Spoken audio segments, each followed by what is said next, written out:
Grab your big book, your pen, your highlighter, and notepad and get ready to hear and apply some of the solution from the Big Book of Alcoholics Anonymous through the experience, strength, and hope of Nikki M.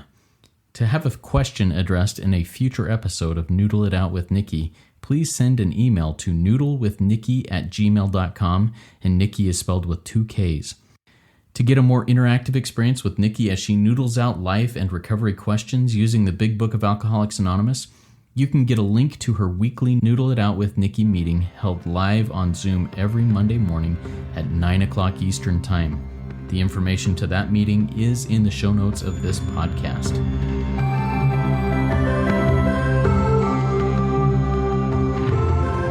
God morning, God afternoon, and God evening to all. My name is Justin B., and I am a son of an all-powerful and all-loving God and a qualifying addict of multiple fellowships, living in the miracle of recovery. And I am here with the intelligent agent, spearhead of God's ever-advancing creation, and my co-host, Nikki M. Nikki, please introduce yourself and tell us a little bit about what you're doing in your recovery life right now.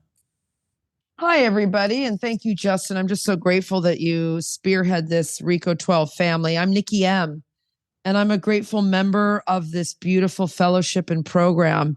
And what do I do in my, I was just, I don't want to say a month off. I never take a day off, but I was busy serving my boyfriend in his country and his land. And when I came back instantly Friday night, my sponsor picked me up Saturday, and we went out to do a roundup, a Cocaine Anonymous roundup. We cooked the dinner. We have a little cooking crew that we do for recovery things. And I cooked all day, cleaned in the kitchen, and it was an amazing day of 12-step recovery and fellowship. And yesterday, I see where religious people are right. I like to do coffee service. And today's Monday, we have Noodle. I've got phone calls booked because I'm back and I have access to my phone, which is a blessing, but as you know, can be problematic because it never stops when I'm on this side of the pond. So I'm just grateful because it does say sometimes we relax and take it easy, and we have to serve our family too. And, my boyfriend has become part of my family. So I can't, what's my priority? We practice these principles in all our affairs. So a little bit of this and a whole lot of that is what I'm doing in my recovery. Love it. And thanks for doing a little bit of this and a whole lot of that. Your service is well appreciated by many.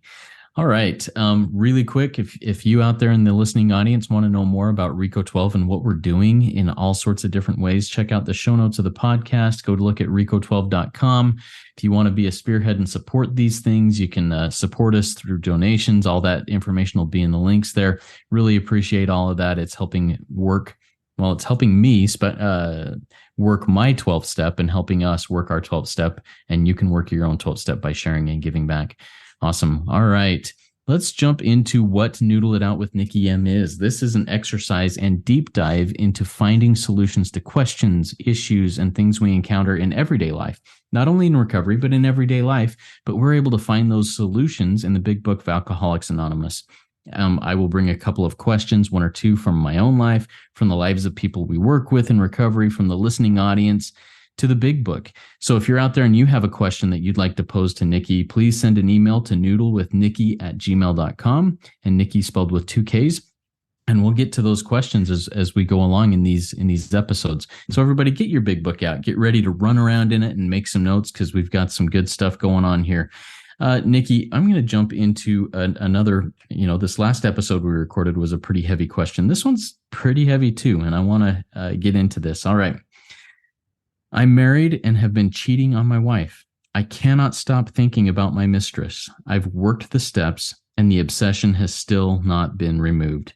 Do I tell my wife what is happening? If I do, she will leave me and will take the kids. So, Nikki, what are your thoughts on this? Yep. This is always so, we're dealing with serious matters is what the book says. So let's just start there. So I'm going to go to page 102. It says, is it helpful? See, my job is to be of maximum helpfulness. Step 9, exact instructions on page 50. I think it's 59 is the steps. Step 9. I make direct amends to such people, that includes my wife, wherever possible, except when to do so would injure them or others. Now, I'm a woman. And I want details. I want to know what she smelled like, what she looked like. I want details. Is it helpful? Because I'm untreated Al-Anon, isn't it? Like, think about this too. It's a family disease, alcoholism, sex addiction. If she's not in a program, any life run on self-will can hardly be a success. How's wife going to react? Right? I mean, these are some things we got to start arming ourselves with the facts. Then it goes to, I want to take us all to page 81. It says, whatever the situation, we usually have to do something about it. Remember, we agreed at the beginning we would go to any lengths to get recovery. So if we are sure our wife doesn't know, should we tell her? Not always, we think. If she knows in a general way that we have been wild, should we tell her in detail? Undoubtedly, we should admit our own faults. Now, it's a moral inventory. Wife, I've been selfish. I've been self-seeking. Moral inventory. Doesn't say action inventory. I've been dishonest. I've been jealous. Well, there's my moral inventory. I mean, it's like, I've been greedy. I've been hateful. I've been a sloth in our marriage, honey. These are things I can tell her, but should we, undoubtedly we should admit our faults. These are my faults, these are my faults. She may insist on knowing all the particulars. She'll want to know who the woman is. That's me. I have a program, Justin, but if I don't have a program as an untreated Al-Anon, I've been untreated Al-Anon. Those are not, it's a nightmare. It's a tornado on page 82. And it says, we feel we ought to say that we have no right to involve another person, because let's go and roll our eyes over to page 80. See, it says, before taking drastic action, above that I have amends, which might implicate other people. I'm not having sex with myself. I'm not cheating. I'm having it with another person, other people. I have to secure their consent, line out, get permission. That's what the book says. I got to get permission. Have you met some of these people who know you're one of, the internet. I don't even know how to Google some things. Like, these people can find out my blood type. They can find out how many boogers I have in my nose. You can get details from the past, Justin, on the internet. This is crazy. And if you're like some of the women I know, it's like, are you a private investigator? Who are you? We get nuts, driven by 100 forms. That's what the book says. So we're on page 80 right now. If we have obtained permission, did you get a yes? Have you consulted others? Line out. That's the properly appointed authority. Remember, we must go to the properly appointed authority. The book talks about this on page 74. It says, we'll want to go to the properly appointed authority whose duty it is to receive it. Now, I can receive your moral inventory. I'm a sponsor. Moral. Right? And then it says, you've consulted, so you've talked it over. I've shared my experience, strength, and hope. Maybe you want to get a few people's, points of view, other men who've been through this, what's been helpful. These people here are saying, not always. We have no right to involve another person. And we are sorry for what we have done. God willing, it will not be repeated. Remember, page 83. Our behavior will convince them more than our stupid, lame-ass words. This is serious. Because it also talks about on page, I think it's 78 or 79, it says, although these reparations take innumerable forms. Innumerable means too many ways to count. I'm sorry, I cheated on you. I mean, that kid, there's some things that I don't know. Is it helpful? Is that helpful, or is that's going to injure me? That's going to injure me to know what my husband did. I'm 50, Justin, did with some 28-year-old secretary on a day he had a blackout of consciousness. This gets really crazy, right? So ask God. I have to get into deep prayer with God. I have to ask the spiritual principles. I have to get humble. Is this respectful to tell my wife this? Is this trusting God? Is this filled with contentment and gratitude? Is this unselfish? Or am I trying to get things off my chest? It's like, is this helpful to others? Because it says, rarely have we seen a person fail who thoroughly, follows our past. This is radical honesty. But it also says on page 70 that we throw ourselves harder into helping other people if sex is troublesome. This guy has a sex problem. So you better throw yourself, you better go get another sponsee. Better throw yourself harder into helping others, because this is really serious. Is it being accepting and tolerant? Are you forgiving yourself and others? Are you being active, patient, innumerable form? Because it says very clearly on page, I think it's page 83, Justin. Let me look here. Right here. Yes, there is a long period of reconstruction ahead, and this person must take the lead. A remorseful mumbling that we are sorry won't fit the bill at all. At all. The spiritual life is not a theory. Live it. See, they will change in time. Our behavior will convince them more than our words. We must remember that 10 or 20 years of addiction, drunkenness makes a skeptic. Who's your skeptic? Your wife. Put her name down there. And here it is right here. I love this line. Page 83, everybody. There are some wrongs we can never fully right. Justin, you can't right some wrongs to your beautiful wife. You can't right some wrongs to your children. I threw my kids away for my drug of non-choice, for my act of addiction. There are some rights I can never fully right. And here it is. I circled this and highlighted it, squared it, starred it.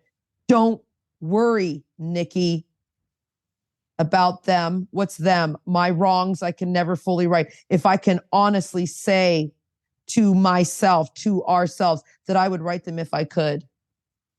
You see that right there, Justin? Is if I can write them if I could, I can honestly say, no, my creator does not want me, page 86, drifting into morbid reflection. I have to suit up and show up. This guy needs to suit up, because if he really takes a sincere position, all sorts of remarkable things will happen. Like he'll be able to stop seeing his mistress. This goes deep. You got to want it enough. Page 12, everybody. Ooh, I'm shaking. I'm getting on fire here, Justin, because this is where I want to shove this line up where the sun don't shine. Okay. Nikki, calm down. Page 12. Thus was I convinced that God, this power, these spiritual principles are concerned with me, Nikki, are concerned with us, my fellowship, my friend who's struggling in this question, with us humans, when we want God enough. How much do you want God? How much do you want this power? Do you want, because I can get some vulgar talk in here, do you want women? You know where I'll go with this. Do you want those things more than you want God? Because I wanted men and money more than I wanted God. And it destroyed my family. Thoughts? Yeah. And man, you wrapped it up really strong there, but I'm going to jump back into the middle of it, because I'm a sex addict. I'm a sex addict in recovery. But a lot of the things that you shared there early on, the addict in me was like, sweet, she's given me permission to not tell my wife. She's giving me permission to continue with this obsession with my mistress, or whatever it is that I'm chasing here. And not divulge things. Now, one of the 3 core principles, the essentials of recovery, is honesty, rigorous honesty. So Nikki, how do I justify is not the right word, but how do I mix rigorous honesty in there with not causing harm to others? You know, how do I mix that in there? And, you know, in this question, it says the obsession has still not been removed. I can't stop thinking about her. And this person is likely still cheating on his wife, even after working the steps. So what are your thoughts on that? How can that justification from the addict's mind be removed and made so, hey, it's not okay that you're doing this. Stop. Well, number one, you don't want it enough. You don't want it enough. I can't work with you. I'm sorry. Go suffer more. Go lose your wife and let me know how that works out for you. Because page 28 tells me right here, as a sponsor, in our turn, we sought the same escape with all the desperation of a drowning man. You're not drowning. You still want this. So you're not desperate enough. You want this mistress. So you're lying to yourself, and let me know how that works out for you. Now, I'm not giving you permission. I said, is it helpful? You just said you're going to lose your entire family. Is that helpful? Because it says innumerable forms. Well, everybody's in the room saying, I don't write or letter. I got to sit down and be honest. That's not what I read in the book to you just now, is it? Is that what we just read? What, repeat back, and then I'm going to circle back. What did we really read in the book? Because you're driven by delusion. You can't differentiate the doctor's opinion. You're not able to differentiate between the true and the false. We just read right here that, are we sure if your wife does it, should we tell her? It says, not always we think.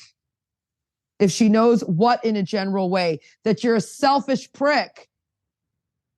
Full stop. That's all. How do you change your behavior? You are going to show up all the time. She's going to know your password. You're going to put your phone out and never hide it. Whatever it looks like for her, you're going to be on her 24/7. Whatever she says and she needs, you're going to ask her. I have not shown up, honey. What can I do to make this better for you? That's a better question. What can I do to, so you go, that's what I'm going to, as that you're asking me, you've consulted with others. You better go ask God if this is the right thing to do. Is this going to injure your wife? She's untreated. You said she just came out of the institution. She's on Prozac. She sleeps all day. She wants to go to that ayahuasca farm. She's throwing, you know what I mean? She just told me she spent $20,000 at Nordstrom's. So is this going to be helpful to tell her that you're still having your changed behavior will convince them more. There's going to be time for that, because you're going to later, page 160 says, we have a meeting once a week to be attended by anyone and everyone seeking a spiritual way of life. You're going to invite your wife to come to these meetings. You're going to ask her to read the book. You're going to tell her about your moral inventory if it's helpful. Moral inventory. It doesn't say actions, everybody. Why did you do these things, honey? Because I'm selfish and self-seeking. Because I don't know how to be. What didn't you lie about? I lied because I said at our vows that I would love you in sickness and in health. And you've been sick mentally out of your mind because I'm not even calling you back when you've been blowing up my phone. Why do you have to know that how deep he was diving into another woman? I don't know if that's helpful. That's my experience, strength, and hope too. If you have something else, write us in to noodle it out. But, go to the properly appointed authority too. Go to your doctor. There's a lot of people that you can have experience with. Find another man in the program and ask him, how did it work out when you told your wife? Sometimes these things do work out. Sometimes they don't. Right? Because it says personal stories, Justin, personal. Yeah, I think it is a case-by-case basis. In my fellowship, many people feel the almost requirement to do like a full therapeutic disclosure with their spouse on everything that they've ever done. And I struggle with that. I see value in it in some cases, but I also struggle with that because I do find honesty to be vital. But you're making a very good point on is this helpful? Is this going to cause more damage than good? And I know of many whose spouse is not an untreated Al-Anon. They are treated, and I'm going to speak for myself here. My wife is a treated Al-Anon and has been treated for 8 years longer than I've been treated in my own addiction. And she did not demand a full disclosure from me because she was healthy. She was working the steps, and she said, you know what? I'm good. You're changing your behaviors. I'm changing my behaviors. We're walking this path and we're moving forward. And that's been a really big blessing in my life. Now, I can't dictate to anybody else how or what they do, but you're making a really good presentation here on this. I was thinking it was going to go in a different direction, honestly, when we started this, that, hey, honesty, you got to be honest and we agreed we would go to any lengths. And if that means you lose everything, that means you lose everything. What are any feedback on that? Well, I heard a promise come true for you though. It's like, it says, we will suddenly realize that God is doing for us what we could not do for ourselves. See, this design for living in God's big plans and designs. God had it all laid out for you and even your wife in recovery. But this is like, these are all so individual. I think that, again, it says if we're painstaking about this phase, we'll be amazed before we're halfway through. Painstaking, and if we're not painstaking, half measures avail us nothing, Justin. Page 59. And that doesn't mean we do it perfectly. It does require radical honesty, but my daughter's 31 and I get radically honest with her, but am I going to tell her the details? I don't know how helpful that is, that she needs to know how her mom truly, it's the dark crannies of my past. It says I tell to somebody who will be spiritually fit yet unaffected. Isn't that what it says on step 5 when we're working Nikki, that's for my sponsor who I'm telling. Let's go a little deeper one second. It says on page, let me see where this is. I think it's page 74, 75. This is perhaps difficult discussing our defects with another person. Line out. Not if I choose the right person. See, if I skip this, and it says right another person, it doesn't say wife, husband, sponsor. I have to pick another person. It says, further down on page 74, it says, such parts of our story we tell to someone who will understand. Your wife understood. She has a program. And yet be unaffected. Line out. Spiritually fit. I tell my mom a lot of stuff, Justin. My mom can hear me probably. And, she's got her trainer downstairs. Thank God my mom's doing the work too in her own way. But I'm not going to tell my mom some things. She's not spiritually fit. She comes on Noodle. She has her own life, but she doesn't work a 12-step program. I'm not quite sure she needs to know all that. Understand, yet be spiritually unaffected, yet be unaffected. I have to be spiritually fit. The rule is we must be hard on ourselves, but always considerate of others. Further down on page 74, it says, we talk to the right person. Line out. The right person is somebody who is spiritually fit, who will understand, who is unaffected, who is the properly appointed authority. Up a little further up on the page, it says, a closed mouth, understanding friend. It's important that they be able to keep a confidence. If your wife is going to go and tell your mother, and then now she's hysterical, and now she's gone to your boss because you're sleeping with a secretary, you're going to lose your job, not just your family too. You won't be able to pay child support, sir. Because I like to sleep with the wrong people in my addiction. And if I'm not keeping a confidence, I'm losing my job. This person's losing their job. Remember, we have to obtain permission. This is radical. There's so many steps in here. Everyone takes one direction. Write a letter. Get honest and just picks out one thing. It's the Karate Kid scene again. Wax on, wax off. Up and down, in and out, do. And then all of a sudden you throw the crane move in and you're ready for the competition. It's not just one wax on. It's not just one line. Because it says keep a confidence and that they will understand and approve what we're driving at. You understand?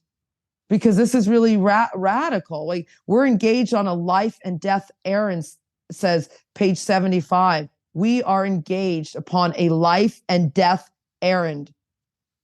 It's a heavy topic, but you guys, with God, all things are powerful. We just heard Justin's experience, strength, and hope. It's been the same with mine. There's some things, and how my behavior has convinced them more. My original sponsor took me through the 12 steps. It's a pay it forward program. See, that's why I sponsor men. I can't run to all the men that I've abused and used, hurt and destroyed, but I can sponsor a man. I can help someone else's son. I can save someone's husband, because you know what I've done with other people's husbands. Like, let's not get into that today. It's not a searching a fearless moral inventory of Nikki. It's I'm trapped. I want to die. No, that's not. I've cheated on my wife. Well, which means you're trapped. And the obsession of the mind. 4 obsessions. Let's end here too, Justin. I'm obsessed about her, Nikki. 4 obsessions that have changed my life. Number 1 obsession, the obsession of gratitude. Page 119. I pause and I count my blessings. Line out. I obsess about my blessings. Obsession number 2, I help others wanting nothing in return. Page 102, my job is to help others. Page 77, my purpose is to fit myself to be of maximum, my purpose is to serve God and God's people, fit myself. And the 3rd and 4th obsession is love and tolerance. Love, which is practicing the principles of this program, and tolerance, that's our code, page 84. So the 4, just don't obsess about her. Don't obsess about the money, the drink, the drugs, your government, Nikki, the price of food. Obsess about, thank you, God, gratitude. How can I serve thee? Thy will be done. Love, tolerance. Boop, boop, be doo. I think that wraps it up really strong, Nikki. I don't think I need to add to it. But I do,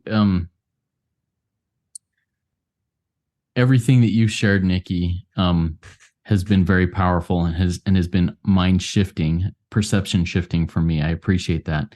But I also want to reiterate to everybody out there, this is not giving anyone an excuse to continue acting in a way that harms others, whether they're aware of it or not, because it's harmful to do those things. Stop. Our actions speak way louder than our words. And as we've learned here, when those actions change, everything else changes, and we become a new person. We are reborn. Die to the old self. Anyways, everybody, this is such an amazing stuff. Keep coming back. Keep coming back to this and keep pressing forward. Each day is a day that we must carry these things into all of our lives, into all things that we do. And keep coming back. It works when I work it. So work it. You are worth it.